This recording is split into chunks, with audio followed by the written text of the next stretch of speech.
All right.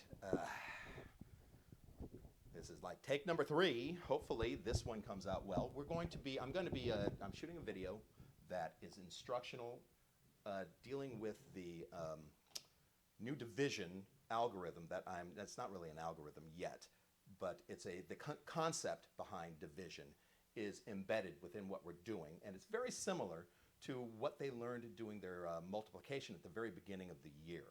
So this is the homework they have.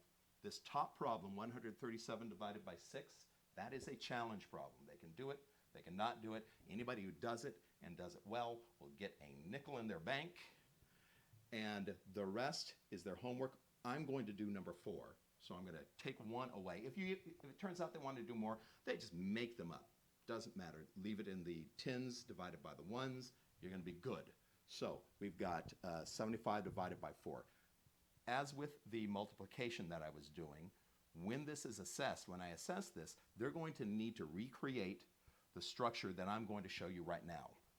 A little bit different than I showed them today in class, but I think this is closer to what they did in the multiplication. It should be more understandable for them and maybe a little neater. So at the top of the paper, they need to write the problem. 75 divided by 4 equals. Then I want them to make a t-chart. Since the number being divided by is in the 1s and 10s, they only need a 10s place and a 1s place. So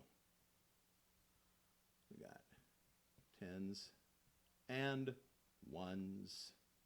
And now they need to decompose or transfer the 75 into the base 10 blocks.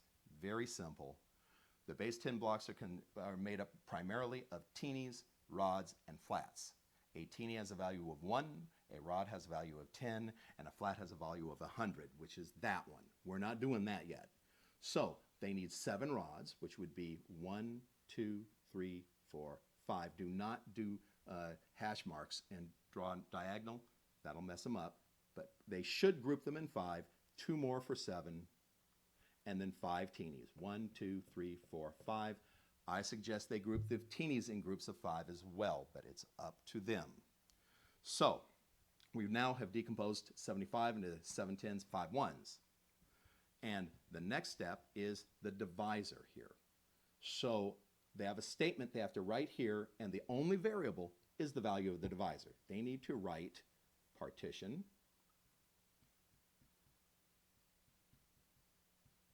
sets of 4, because the divisor is 4. So this one would be partition sets of 5, partition sets of 3, partition sets of 4, partition sets of 3. Okay? So we're going to partition now. Basically, partition means share or group, and sets is the group. The number inside each set is 4. So partition sets of 4. So I'm going to partition a set of 4 here. There's 5, so I know if I leave the bottom one, the last one, off, I've got 4. As it gets, the numbers get greater, it's going to matter to them that they're grouped in 4s, 5s. It'll make it much easier for them. So you always start with the greatest place value, which is 10s. We've done it. We cannot partition another set of 4 because we only have 3. So now, part I forgot to do is the divisor. You're going to draw divisor squares down here. 1, 2, 3, 4, right? We have partitioned 1 set out of the 10s. That's all we can do. So you count the sets. There's 1 set. That means each divisor card gets 1 10. 1, 1, 1, 1. The next question is, how many 10s did we share all together? To answer that, they need to say 4, right here, 4 sets of 1 equals 4 10s shared all together.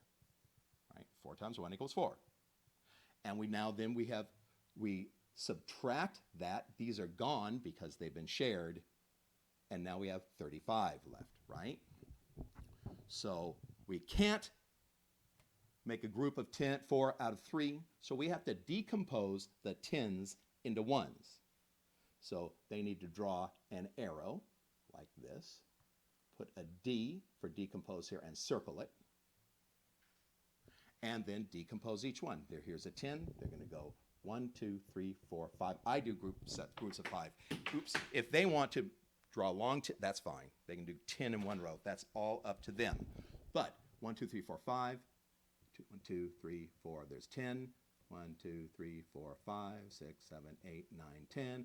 1, 2, 3, 4, 5, 6, 7, 8, 9, 10. All right, so now we have decomposed. These are gone because they've been decomposed here. The next thing they need to do is say what happened here, which is basically we had 5 teenies to start with, 5 ones, so 5. Then we added 30 more when we decomposed, and that equals 35 ones that we can now share all together, right? So partition sets of 4 with the ones.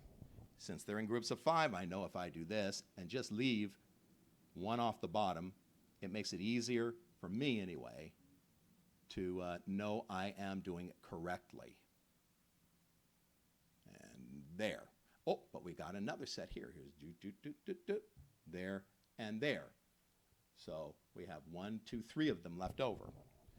So next step, count the number of sets of 4 that we have. We have 1, 2, 3, 4, 5, 6, 7, 8. There are 8 sets of 4.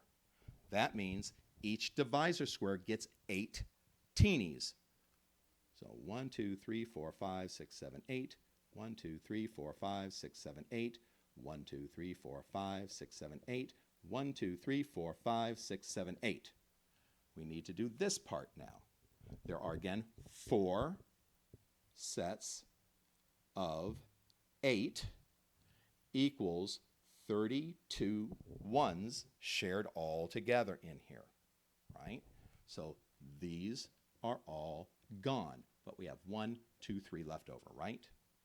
So the answer is going to be the value of 1 divisor square. We've got 110, and we have 8 ones. So the answer is 18, remainder 3. 18 remainder 3 is the answer. So long as they make sure it's as neat, at least as neat as my, drugged chicken scratches are, but they need to make sure that they have this. They need to make sure that they have partition sets of whatever the divisor is. They have the T-chart. They're going to need the arrow with the D. They need to circle all of their partitioning. They need to do this. They need to have this, and the divisor squares, right? All of that is going to count when we do a test. So if you have any questions regarding any of this, just leave a comment on Class Dojo where this is going to be posted, or you can email me or message me in Schoology, because this will also, I think I'm going to find a way to post this in Schoology as well, but it will be in Class Dojo. So again, here's their homework. We did 4. So this is the model. Don't stress it out. Do the best you can, and to all a good night.